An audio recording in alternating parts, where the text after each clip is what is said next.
진짜 잘 보세요. 이거 되게 중요한 겁니다. 생활기록부 도대체 어떻게 하면 잘 만들 수 있나요? 지금부터 그 비법과 전략에 대해서 설명을 해드리는데, 생활기록부를 만들 때는요, 남들이 절대 말 안 해주는 하나를 설명해드리면 학교를 잘 분석해야 돼요. 학교를 분석하면서 학교 선생님들마다의 학생부 종합전형의 준비 전략이 달라요. 이 이야기가 뭐냐면 지금부터 한번 보도록 할게요. 자, 첫 번째 보세요. 소통이 가능한 학교가 있어요. 일명 셀프라고 합니다. 최고죠. 이게 뭐냐면 생활기록부 작성하는 시기에 아이들한테 거의 다 맡겨놓는 거예요. 내가 너 어떤 활동을 했고 네가 전달하고자 하는 메시지를 내가 알 수가 없어. 나는 네가 활동한 거에 대한 결과에 대한 부분만 알다 보니까 내가 생기부를 쓰잖아? 그러면 결과 중심적으로밖에 쓸 수가 없다 보니까 아가야 네가 정리를 해. 그래서 그걸 주면 내가 그걸 토대로 해서 넣어줄게. 아니면 네가 쓰면 그거 그대로 넣어줄게. 이런 학교가 있습니다. 그러면 이런 소통이 가능한 학교는요, 솔직히 학교 생활을 할 때 공부에 좀 집중을 하는 게 좋아요. 이게 무슨 말이냐면 우리 아이들이 이제 어떤 활동을 하냐면 비교과라는 활동을 합니다. 그죠? 비교과 활동을 하고요. 이거에 따른 학교에다가 뭘 내야 되냐면 근거자료라는 걸 내야 돼요. 그게 이제 뭐 소감문이나 아니면 보고서 같은 걸 갖다 내겠죠. 그런데 문제는 뭐냐면 학교가 아이들과 소통하는 시점은 생기부가 작성되는 기간이에요. 생기부 작성 기간이기 때문에 그때는 이 보고서에 대한 비중보다는 생기부를 작성하고자 하는 이 소통에 대한 비중이 높아요. 그렇기 때문에 보고서에 대한 수준이나 이런 부분들이 좀 낮아요. 이해 가십니까?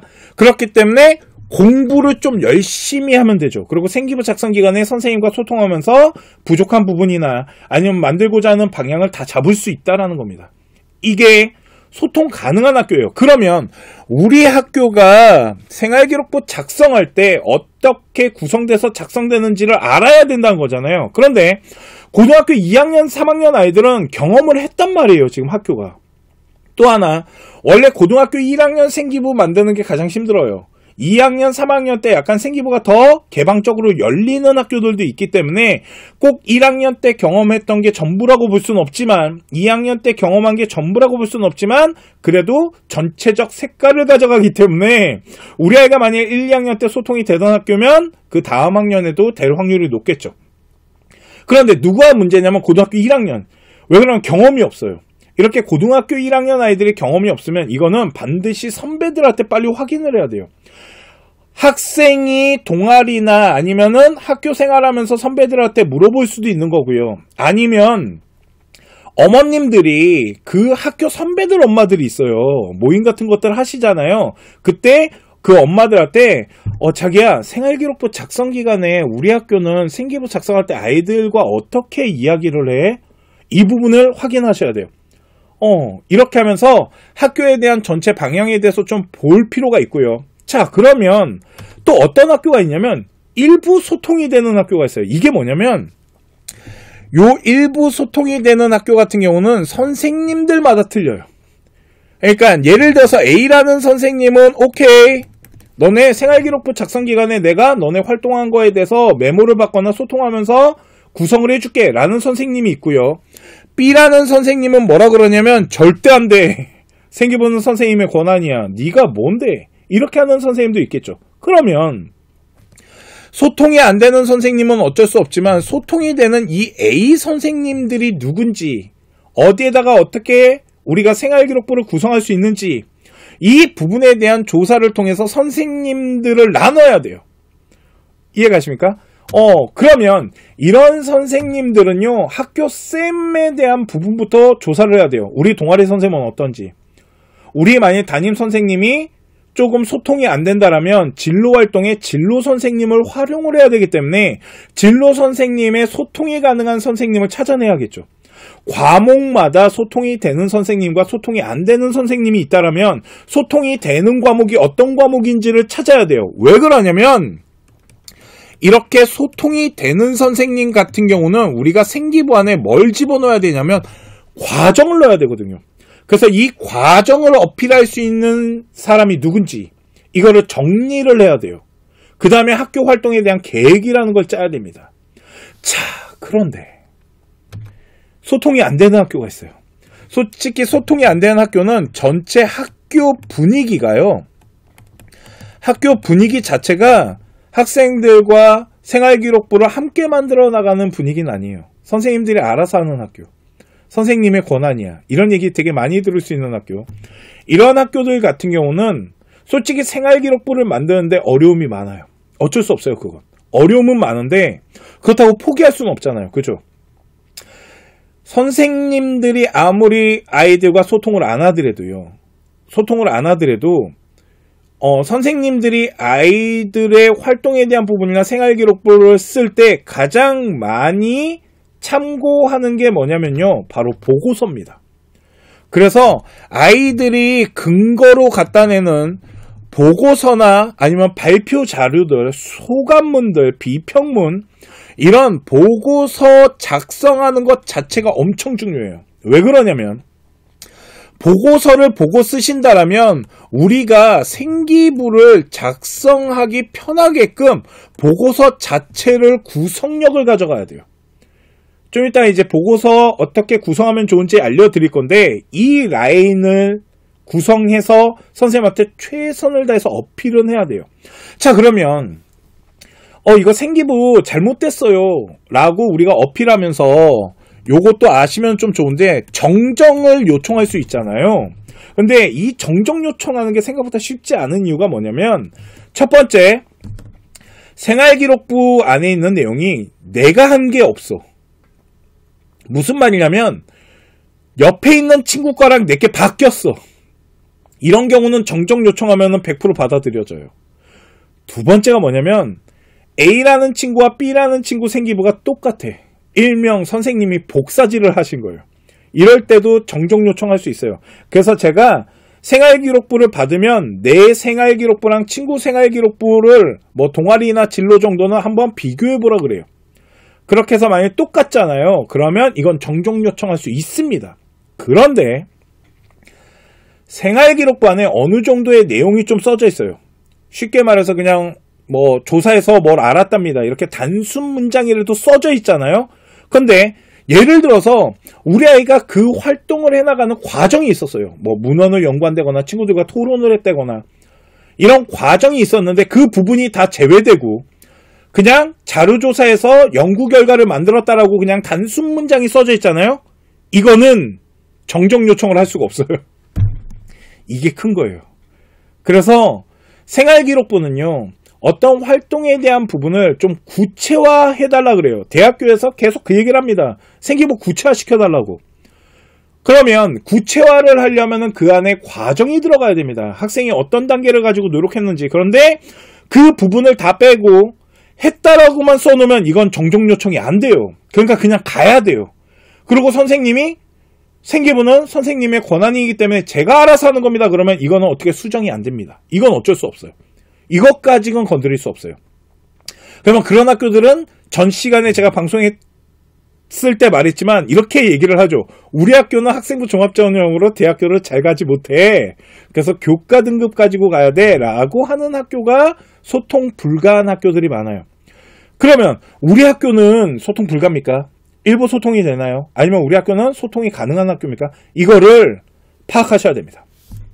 특히 지금 고등학교 1학년 된 아이들 이 부분부터 파악하면서 학교의 전체 분위기를 가지고 지금부터 계획을 잡으셔야 돼요. 그냥 계획 잡는 게 아닙니다. 무슨 말인지 아시겠죠? 자, 그러면 보고서는 도대체 어떻게 만들면 잘 만든 걸까요? 어떻게 만들어서 소통이 안 되는 학교에 우리가 어필을 할 수 있을까요? 그 부분에 대해서 잠깐 보여드릴게요. 이제는요, 보고서가 이렇게 모든 학교가 어떻게 되어 있냐면 양식화되어 있습니다. 그래서 보통 A4지 한 장에서 많아봤자 2장 정도로 만들 수 있게끔 해놨어요. 이 이유가 있는데요. 아이들이 이런 레포트 보고서를 만들 때 집에서 만들잖아요. 그게 너무 힘들어. 그래서 이제부터는 보고서를 집에서 만들면 불법입니다. 이 보고서는 어디에서만 만들 수 있습니까? 학교 내에서만 만들 수 있는 거예요. 그러다 보니까 학교 내에서만 만들다 보니까 보고서 양을 늘리기가 어렵잖아요.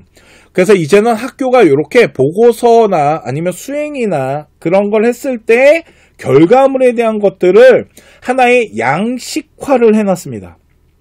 또 하나, 이 양식화를 했을 때 두 가지를 확인해야 돼요. 누구는? 고교 학점제 애들은. 고교 학점제부터는 좀 달라진 게 있다라면 이제는 이 보고서 안에 있는 학교 수행평가를 하는 이 평가 기준이 있죠. 이걸 다 공개를 해요. 그러면 요 평가 기준에 맞는 보고서를 만들어야 되고요. 두 번째는 요 보고서 안에 우리 학생이 어떤 노력을 했는지에 대한 잠재 능력이 같이 들어가야 됩니다. 그런데 지금 고등학교 2학년, 3학년 아이들은 요 평가 기준보다 뭐가 중요하냐면 요 능력에 대한 부분을 어필할 필요가 있어요.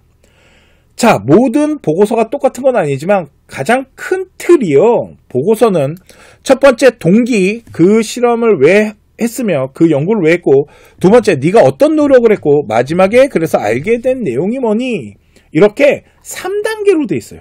웬만하면 다 3단계입니다. 과정이 이 안에 보시면은 세부적으로 좀 구분은 돼 있지만 그 구분된 거 자세히 보시면 과정을 쓸 수 있게끔 돼 있어요. 그러면 동기 같은 경우는 연구를 하고자 하는 우리 아이의 목적이잖아요. 목적은 세 가지 정도가 있습니다. 첫 번째, 우리 아이가 사회 현상에 나타나고 있는 어떤 이슈적인 부분을 가지고 동기를 잡는 방법이 있을 거고요. 두 번째는 학교에서 배운 학업에 대한 단원에서 조금 더 깊이 있게끔 가져가는 방법이 있을 거고요. 고등학교 2학년이나 3학년 아이들 같은 경우는 고등학교 1학년이나 2학년 생기부에서 했던 활동을 조금 더 깊이 있게끔 연장시키는 방법으로 하는 방법이 있을 겁니다. 동기는 이거 셋 중에 하나예요. 이렇게 만들어지겠죠. 그러니까 동기는 솔직히 그렇게 글자 수를 많이 쓰는 곳은 아니라는 거죠. 자, 그러면 이제부터 이 과정이 중요해요. 이 과정 안에 내가 대학교에다가 어필하고자 하는 어떤 능력적인 부분을 넣어야 되거든요. 예를 하나 들자라면 대학교가 독서 잘하는 아이들 좋아하지 않을까요? 그런데 이제는 독서 목록은 반영되지 않잖아요. 그러면 독서를 학교에서 할 때 내가 그 독서를 통해 어떻게 독서를 활용하는지에 대한 스토리를 보여줘야 됩니다. 그래서 그 책에 대한 내용을 전달한다기보다는 내용을 토대로 우리 아이가 이 부분에 대해서 문헌을 찾아보거나 아니면 조사를 하면서 지식에 대한 부분이 어떻게 발전해 나갔는지에 대한 전체적인 연구해 나가는 과정의 스토리가 이 보고서 안에 들어가야 된다는 거예요. 그러면 이렇게 독서 능력뿐만 아니라 토론, 자료 분석, 실험 여러 가지가 있겠죠. 그래서 보고서 만들 때는 이 과정 때문에 뭘 해야 되냐면 아이디어 싸움이에요. 컨설턴트는 이거 아이디어 짜주는 거거든요. 주제 정해주면서. 그리고 그걸 통해서 알게 된 내용에 대한 지식에 대한 부분을 소개하는데 이 소개하는 거에 대한 수준을 어느 정도로 할 건지, 지식에 대한 것만 쓰지 않고 여기에다가 플러스 해가지고 나는 이런 문제에 대한 대안까지 도출했다는 걸 소개할 수도 있겠죠. 그래서 가능하면은 연구를 했을 때는 결과가 어떻게 나오는지 결과까지 만들어내는 모습을 보여주는 게 중요하거든요. 그러면 이 보고서 내용을 이렇게 채워야 되는데 만일 소통이 안 되는 학교라면 결과를 많이 쓰는 게 아니고요. 이 과정에 대한 부분을 많이 어필을 해야겠죠. 왜? 소통이 안 되면 내가 어떤 활동을 어떻게 했는지를 선생님이 알 수 있는 방법은 보고서밖에 없어요. 소감문밖에 없고 독후감밖에 없습니다. 그렇기 때문에 저 과정에 대한 부분을 얼마나 구색을 잘 맞추고 생활기록부에 적용시킬 수 있게끔 보고서를 만들어야 돼요. 그리고 만약 일부 소통이 되는 학교 같은 경우는 이렇게 보고서를 만든 다음에 맨 밑에다가 뭐 하는 거냐면 요약을 달아주는 게 좋아요. 위에 있는 내용이 이런 겁니다. 이런 식으로. 이해가시죠? 이렇게 보고서를 만들면서 학교에다가 어필을 해야 돼요. 자, 다시 앞으로 돌아가서요. 소통이 되는 학교는 솔직히 보고서를 저렇게까지 빡세게 만들 필요는 없어요. 나중에 어필하면 되기 때문에. 대신 일부 소통이 되는 학교들 중에는 보고서를 잘 만들어야 되는 선생과 보고서에 대한 구색만 맞추면 되는 선생이 있고, 소통 불가한 학교 같은 경우는 그 보고서 안에 생활기록부에 선생님이 활용할 수 있게끔 정확하게 잘 구성하고 잘 만들어서 드려야 돼요. 만약 선생님이 보고서마저도 안 보고 그냥 나의 생각과 나의 주관으로 썼다? 어쩔 수 없다니까요. 못 바꿔요. 바꿀 수 있는 명분이 없습니다. 이해가시죠? 그래도 한번 노력은 해봐야 된다는 거죠. 포기하지 말고. 이해가십니까? 이렇게 만드는 겁니다. 그래서 이제 학기 초에는 제일 먼저 하는 거는 우리 학교가 어떻게 생활기록부를 만들어 나가는지에 대한 전체 분위기를 파악할 필요가 있어요. 소통이 되는지, 일부 소통인지, 소통이 안 되는지. 그래서 거기에 따라 생활기록부 서류를 만들어 나가는 준비 전략이 다른 겁니다.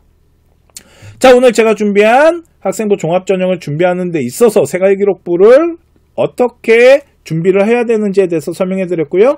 잠시만 기다려 주시면 이번엔 AI를 활용해 갖고 독후감 만드는 거 좀 보여드리도록 하겠습니다.